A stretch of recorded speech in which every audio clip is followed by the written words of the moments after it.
Assalamu alaikum. I am Bilal Pasha.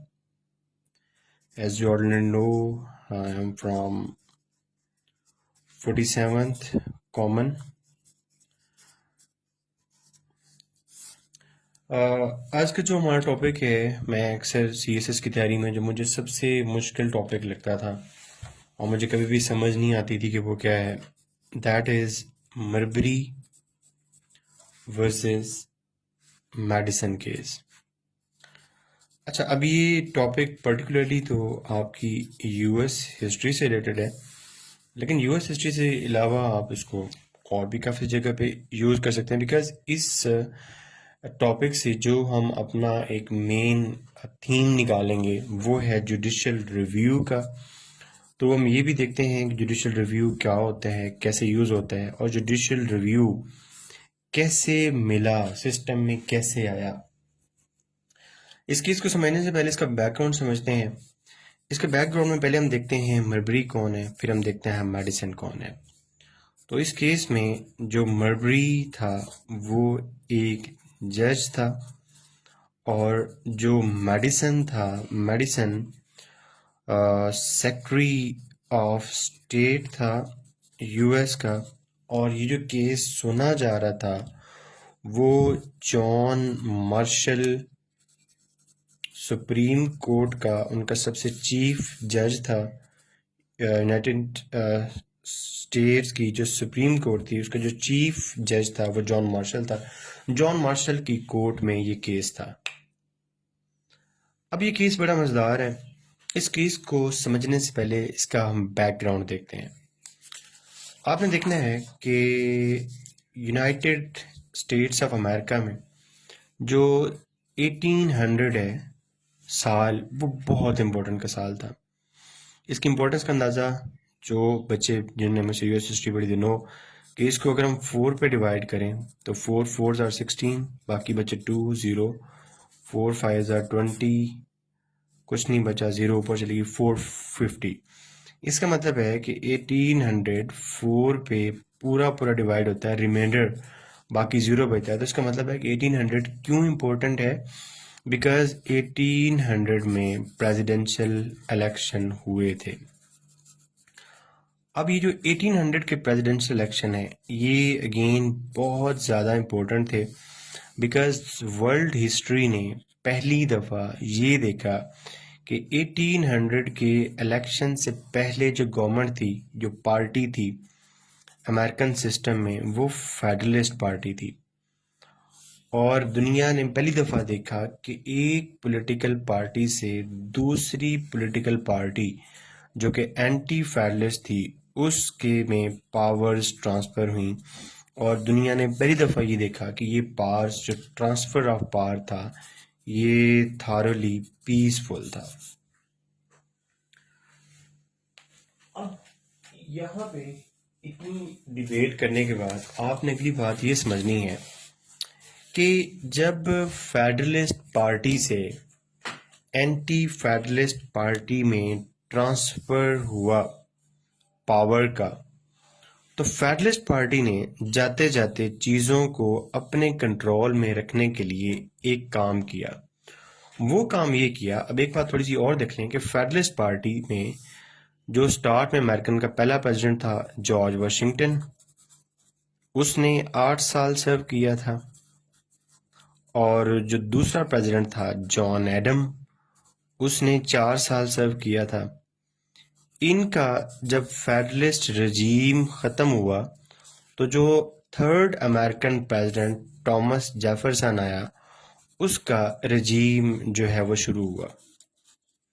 अब scene क्या था? सीन ये था कि ये जो फेडरलिस्ट रजीम वाले लोग थे, या ये जो जॉन एडम था, जॉन एडम ये चाहता था कि मैं जाते जाते जुडिशरी के अंदर कुछ ऐसे लोग छोड़ जाऊं जो फेडरलिस्ट पार्टी के इंटरेस्ट को सर्व करें, जो उनकी पार्टी के इंटरेस्ट को सर्व करें।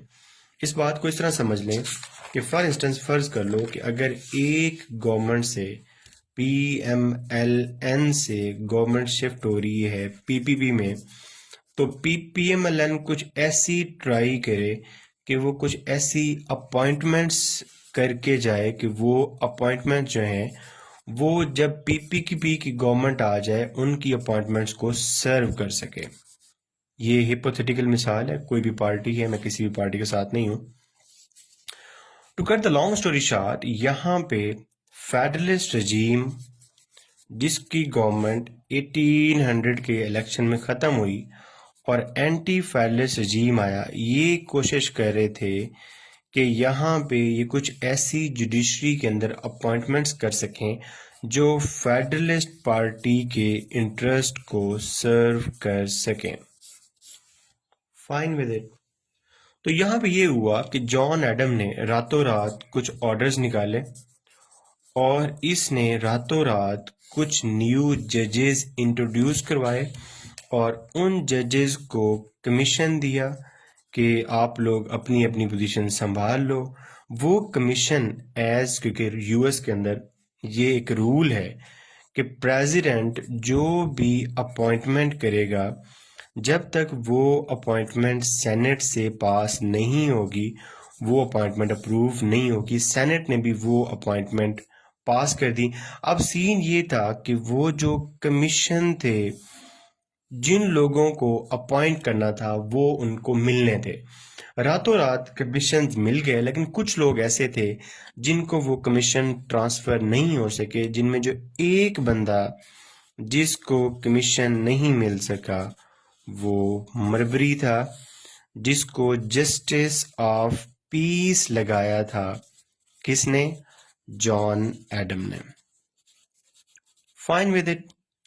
अगले दिन गवर्नमेंट चेंज होगी और जैसे ही गवर्नमेंट चेंज हुई, अगला प्रेसिडेंट आ गया थॉमस जेफरसन।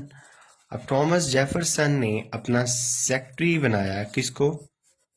मैडिसन को, जेम्स मैडिसन को। और उन्होंने देखा कि जनाब इन्होंने तो रातों रात ये काम डाल दिया है कि अपने बंदे अपॉइंट करके चले गए हैं, लेकिन अभी तक जेम्स मैडिसन की टेबल पे कुछ कमीशंस पड़े हुए थे जो अप्रूव तो थे, लेकिन जस्ट उन लोगों को मिलने थे। और उन लोग कह लो कि वो अपॉइंटमेंट लेटर थे, वो अपॉइंटमेंट लेटर उन लोगों को मिलने थे और उन्होंने ऑफिस में आ जाना था।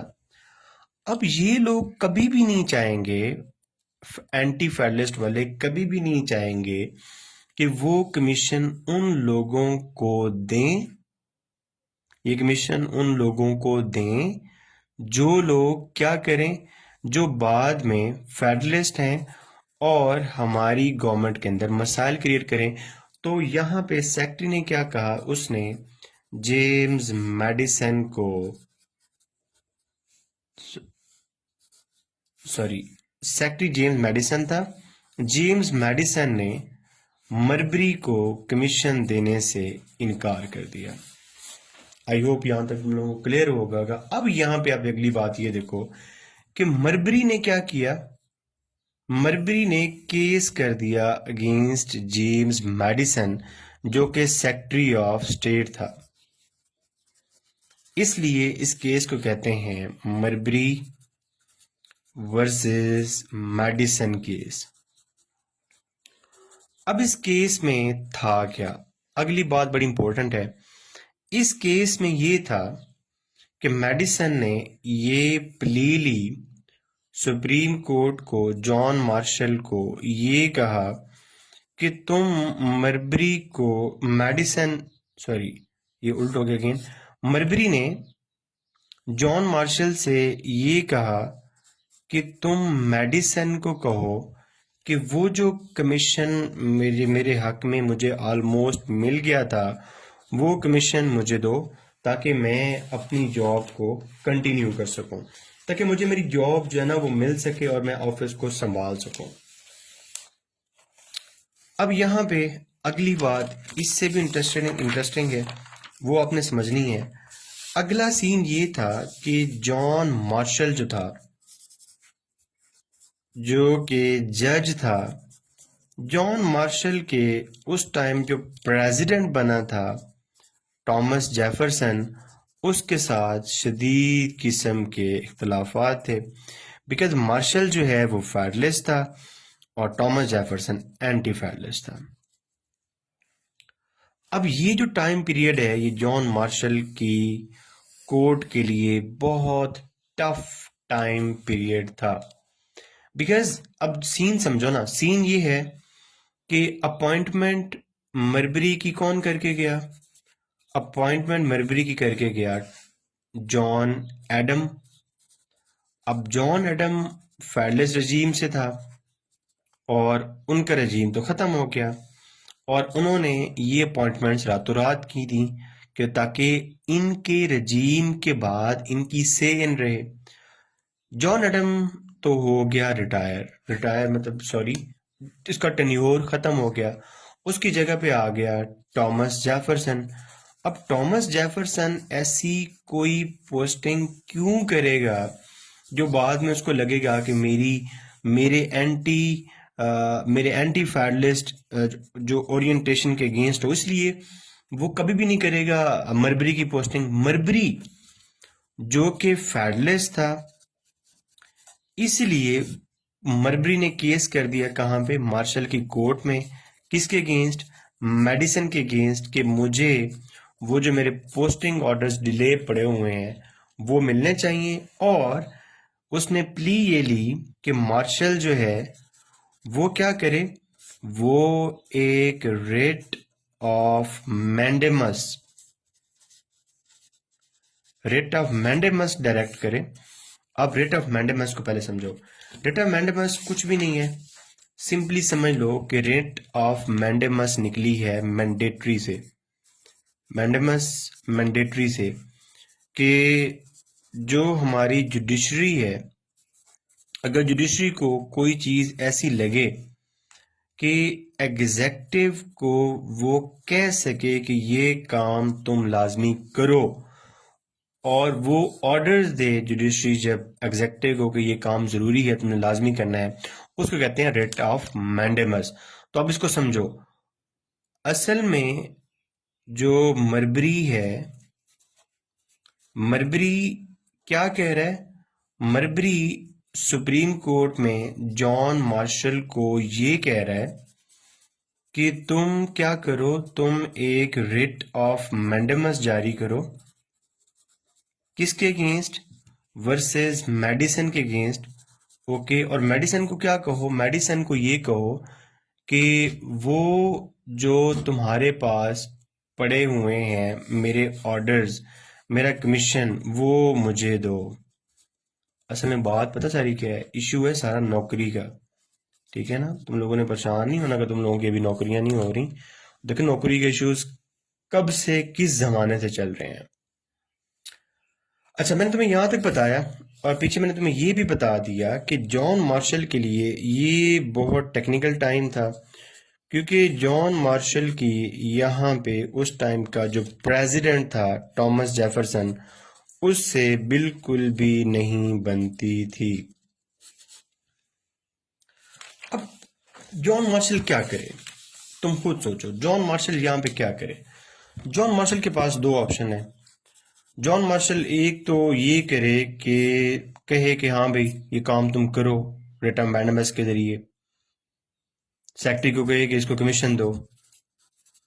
लेकिन उसको इस बात का पता था कि अगर मैंने ऐसा कोई ऑर्डर पास किया तो प्रेसिडेंट मेरा ये ऑर्डर नहीं मानेगा और सुप्रीम कोर्ट एग्जेक्टिव के सामने खड़ी हो जाएगी और मसले मसाइल क्रिएट होंगे। दूसरा, उसको ये लगता था कि अगर मैं ये कह दूं कि नहीं, मरबरी को पोस्ट मिलनी नहीं चाहिए, कमीशन मिलना ही नहीं चाहिए, तो फिर क्या होगा? फिर जो मेरी कोर्ट है वो वीक होती है, फिर कोर्ट की पावर खत्म होती है। मार्शल बहुत चालाक था, मार्शल बहुत सियाना था। मार्शल वो जज था, वो चीफ जज था जिसने अमेरिकन हिस्ट्री में सबसे ज्यादा लंबे पीरियड के लिए चीफ जज सर्व किया। The most lengthy time period इसका था। अच्छा, अब यहाँ पे सीन ये हुआ, बजाय इसने अब ये चेक करना, ये अब इसका डिसीजन चेक करना कितना मजेदार है, बजाय इसके कि यहाँ पे ये कोई प्रॉपर इधर जाता या इधर जाता, इसने ऐसा फैसला किया कि वो सांप भी मर जाए और लाठी भी बच जाए। इसने 3 क्वेश्चन उठाए। पहला क्वेश्चन इसने ये किया कि क्या मरबरी का ये राइट है या नहीं है, इसको कमीशन मिलना चाहिए या नहीं मिलना चाहिए। दूसरा इसने क्वेश्चन ये उठाया कि क्या अगर ये है, अगर ये इसका राइट है, तो आपको पता है कि हर राइट के अगेंस्ट कोर्ट में, हर राइट के अगेंस्ट एक रेमेडी होती है। उसने कहा कि ओके, अगर फिर ये राइट है तो इसके अगेंस्ट रेमेडी क्या है, और अगर कोई रेमेडी है तो क्या जो यूनाइटेड स्टेट्स ऑफ अमेरिका की सुप्रीम कोर्ट है, क्या उस सुप्रीम कोर्ट के पास ये ज्यूरिसडिक्शन है कि वो ऑर्डर्स कर सके इस पर्टिकुलर केस में मेडिसिन को कि तुम जो है वो तुम जो है ये इशू करो ये मरबरी के कोर्ट ऑर्डर्स। अब यहाँ पे 3 फैसले होने थे। अब देखना कि मार्शल अपनी स्किन कैसे सेव करता है। मार्शल ने पहला काम तो ये किया, कहा कि यस, मरबरी का ये राइट है। इसका मतलब है कि उसने यहाँ पे प्रेसिडेंट को ये बताया कि तुम्हारे ऊपर भी रिट ऑफ मैंडेमस लग सकती है, you are not above the writ of mandamus. अगर मरबरी का राइट है तो उसका मतलब है कि मैं मैंडेमस इशू कर सकता हूं। दूसरा उसने कहा कि क्या इसकी कोई रेमेडी भी है, उसने कहा यस, इसकी रेमेडी भी है। लेकिन दोनों फैसले जिसमें उसने प्रेसिडेंट को टफ टाइम दिया। अब तीसरा जो फैसला था ये बड़ा इंपॉर्टेंट था। इसमें उसने मोस्ट कॉशियस ऑप्शन ढूंढी कि ना मैं प्रेसिडेंट को डाउन करूं और ना मैं कोर्ट को डाउन करूं, कोई दरमियानी सूरत हाल निकालूं। उसने क्या किया, उसने जबरदस्त एक फैसला ये किया, उसने कहा कि इस तीसरी चीज में सुप्रीम कोर्ट के पास ज्यूरिसडिक्शन नहीं है। मतलब उसने ये कहा कि कोई ऐसा case just like Marbury versus Madison case, ऐसा कोई भी केस सुप्रीम कोर्ट नहीं सुन सकती। क्यों नहीं सुन सकती? क्योंकि यूनाइटेड स्टेट्स का जो कॉन्स्टिट्यूशन है, उस कॉन्स्टिट्यूशन का जो आर्टिकल 3 है, जो जुडिशरी से डील करता है, इस आर्टिकल के अकॉर्डिंग यूएस सुप्रीम कोर्ट की डोमेन में ये केस नहीं आता। अब अगली बात तुम ये सोचो कि अगर ये केस, ये पंच लाइन है, ये पूरे केस की punch line I am telling you, यहां पे ये सोचो कि अगर ये केस सुप्रीम कोर्ट की डोमेन में नहीं आता तो फिर मरबरी ने किस बेसिस पे केस किया था। देखो ना, आप जब भी कोर्ट में केस करते हो आपके पास कोई ग्राउंड्स होती हैं ना केस करने के लिए, उन ग्राउंड्स पे आप केस करते हो, अदरवाइज तो आप केस नहीं करते। तो अब यहाँ पे 2 कंट्राडिक्शन समझो। मार्शल ये कह रहा है कि ये केस सुप्रीम कोर्ट की जुरिस्डिक्शन में नहीं है, और मैं अगला आगे ये कह रहा हूं कि अगर ये केस सुप्रीम कोर्ट की जुरिस्डिक्शन में नहीं है, देन व्हाई द हेल मरबरी ने ये केस किया। तो इसका जवाब है, इसका जवाब एक एक्ट है जो कि 1789 में पास किया गया, ठीक है, और वो एक्ट है जुडिशरी एक्ट।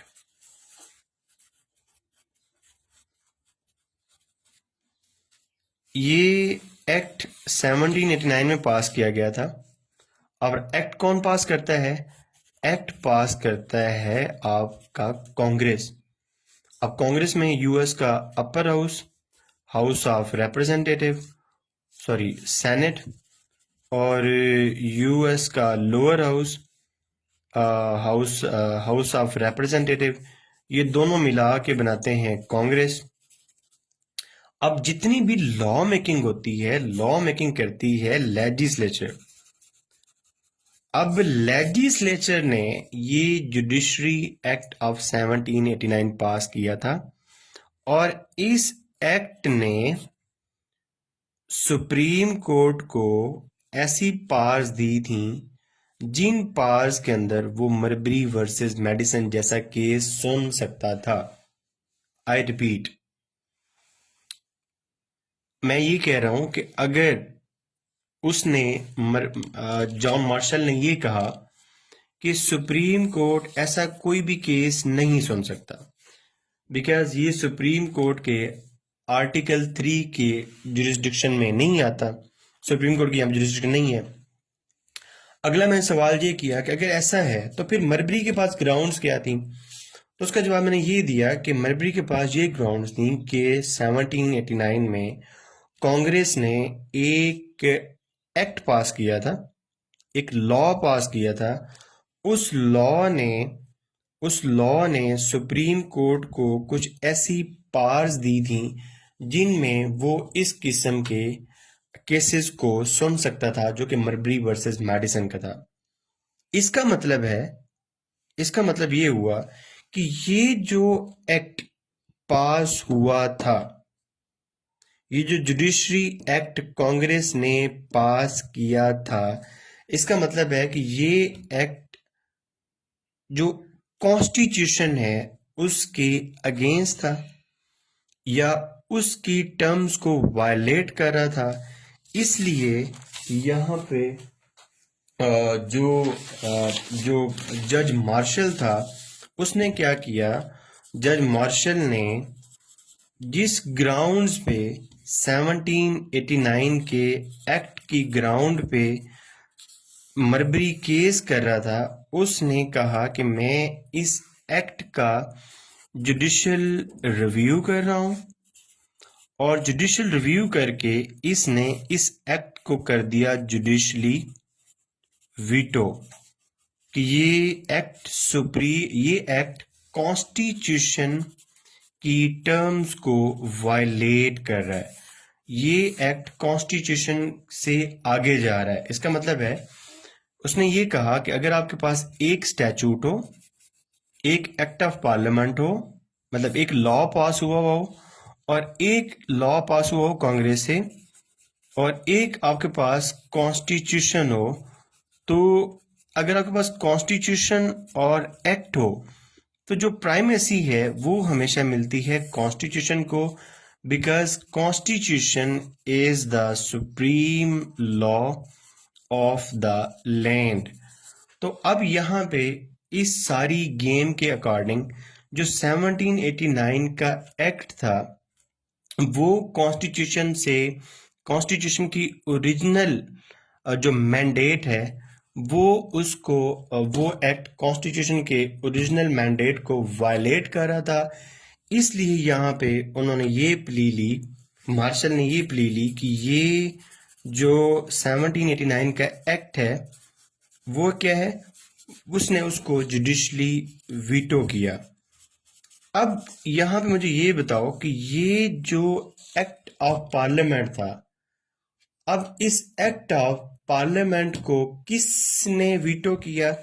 इस एक्ट ऑफ पार्लियामेंट को वीटो किया आपकी जुडिशरी ने। और अब अगली बात जो सबसे इंपॉर्टेंट है वो ये है कि इस केस के डिसीजन के बाद कौन हार गया? इस केस के डिसीजन के बाद मरबरी केस हार गया। सुप्रीम कोर्ट ने कहा कि ये हमारा मैंडेट नहीं है, लेकिन इस केस के बाद जो एक चीज जीत गई हमेशा के लिए वो कोर्ट थी। कोर्ट फॉर एवर जीती क्योंकि कोर्ट के पास एक पावर आई जिस पावर को कहते हैं जुडिशियल रिव्यू, और उस पावर से आज भी कोर्ट क्या कर सकती है? यूएस के अंदर एक सिस्टम है separation of power. Separation of power का ये मतलब है कि आपकी एग्जेक्टिव जिसमें आपका प्रेसिडेंट आता है, आपकी लेजिस्लेचर जिसमें आपका अपर हाउस और लोअर हाउस आता है, और आपकी ये जो जुडिशरी है, ये तीन सेपरेट चीजें हैं, 3 सेपरेट ऑर्गन्स हैं, लेकिन साथ में एक इनके ऊपर एक और चीज़ है, वो है चेक एंड बैलेंस। और वो बहुत सारे हैं। मैं अभी जो आपको बताना चाहता हूँ वो check and balance judicial review के है कि एग्जेक्टिव के किसी भी ऑर्डर को और लेजिस्लेचर के किसी भी एक्ट को अगर कोर्ट को ये लगता है कि उन्होंने उस एक्ट ने या उस ऑर्डर ने कॉन्स्टिट्यूशन के मैंडेट को वायलेट किया है, तो सुप्रीम कोर्ट जुडिशरी उसका जुडिशियल रिव्यू करके उसको रिवर्स कर सकती है। तो ये जो जुडिशियल रिव्यू का पावर है, ये कहाँ से आई सुप्रीम कोर्ट के पास? ये पावर मर्बरी वर्सेस मेडिसन केस में यूएस के पास है, जिसकी एक मिसाल ये है कि ट्रंप ने जब बैन लगाया था, ट्रैवल बैन लगाया था ट्रंप ने, तो ये उसका एग्जेक्टिव ऑर्डर था जिसको जुडिशरी ने वीटो किया था। उसके बाद जब आपका ट्रू मैन था प्रेसिडेंट कोल्ड वॉर में 1952 में, ट्रू मैन ने एक नेशनलाइजिंग स्टील मिल का इशू था, उसके अंदर इसके ऑर्डर को कोर्ट ने वायलेट किया था। आपकी सिविल वॉर के अंदर एक प्रोसेस में एक एक्ट आता है जो इसको कहते हैं मिजूरी एक्ट। वो मिजूरी एक्ट पास किया था कोर्ट ने, ये कांग्रेस ने। इस एक्ट को भी बाद में सुप्रीम कोर्ट ने इसका भी जुडिशियल रिव्यू करके इसका भी जुडिशियल वीटो कर दिया। So to cut the long story short, अगर मैं इसको एक पेज पे सम करना चाहूं तो मर्बरी वर्सेस मेडिसन केस में मर्बरी ने मेडिसन के अगेंस्ट ये किया कि वो कमीशन जो जॉन एडम पास करके गया है, मुझे वो इशू होने चाहिए। कोर्ट के पास ये क्वेश्चन आया, कोर्ट ने पहला सवाल ये उठाया कि क्या मर्बरी सही कह रहा है? उन्होंने कहा ठीक है। क्या मर्बरी के पास रेमेडी है? उन्होंने कहा जी मर्बरी को रेमेडी है। तीसरा सवाल ये था कि ओके, क्या ये केस सुप्रीम कोर्ट की जुरिस्डिक्शन में आता है? तो यहाँ पे मार्शल ने कहा कि नहीं, सुप्रीम कोर्ट जुरिस्डिक्शन में तो नहीं आता। उसने कहा ठीक है, अगर सुप्रीम कोर्ट की जुरिस्डिक्शन में नहीं आता तो मर्बरी के पास ये ग्राउंड्स कहाँ से आए कि उसने ये केस किया? तो मर्बरी के पास जवाब था जुडिशरी एक्ट ऑफ 1789। उन्होंने कहा ठीक है। मार्शल ने कहा कि ये जो जुडिशरी एक्ट ऑफ 1789 है, जिसने कोर्ट को ये पावर्स दी हैं, तो असल में ये पावर्स ही अनकॉन्स्टिट्यूशनल हैं और ये एक्ट भी जो है वो अनकॉन्स्टिट्यूशनल है। तो असल में उसने कांग्रेस के एक एक्ट का जुडिशियल रिव्यू करके उसको जुडिशली वीटो कर दिया। तो इससे मर्बरी केस तो हार गया, लेकिन सुप्रीम कोर्ट को हमेशा के लिए एक पावर मिल गई जिसको कहते हैं जुडिशियल रिव्यू। और ये कभी भी समझ नहीं आया था, पता नहीं अभी वो रिसर्च वगैरह की समझ आया। अब इसका अक्सर बच्चे पूछते हैं कि सर नोट्स वगैरह कैसे बनाना, तो मैं से आज इसको देख रहा था, पर आपको मैंने कहा मैं वीडियो बनाऊंगा। तो सिंपली नोट्स मैंने कैसे बनाया, ऊपर मर्बरी वर्सेस मेडिसन केस लिखा, who was Marbury, who was Madison, what was the case लिखा, उसको थोड़ा सा बैकग्राउंड लिखा, नीचे केस लिखा, जॉन मार्शल का था, जॉन मार्शल ने क्या किया, उसके इम्पैक्ट्स और उसकी एग्जांपल्स। अब ये जो नोट्स हैं ये हमेशा हमेशा मेरे पास सेव हो गए, और इसी तरह ब्रीफ से आप नोट्स जो ताकि आखिरी दिन अगर आपको रिवाइज करना पड़े तो you can simply do that. तो बाकी थैंक यू सो मच। मुझे बहुत सारी आप लोग प्रेयर्स भेजते हो, रिगार्ड्स भेजते हो, thank you so much for all that. बहुत सारा खुश रहो। और क्योंकि अब CSS थोड़ा सा मुश्किल इस तरह के हो गया कि डोमेन्स काफ़ी ज़्यादा हैं और अभी तुम लोगों के पास बहुत टाइम है, अभी पूरा 1 साल पड़ा हुआ है, ठीक है? तो उस साल को अच्छे तरीके से यूटिलाइज करो और अच्छी सी तैयारी करो, ठीक है? Wish you all the best.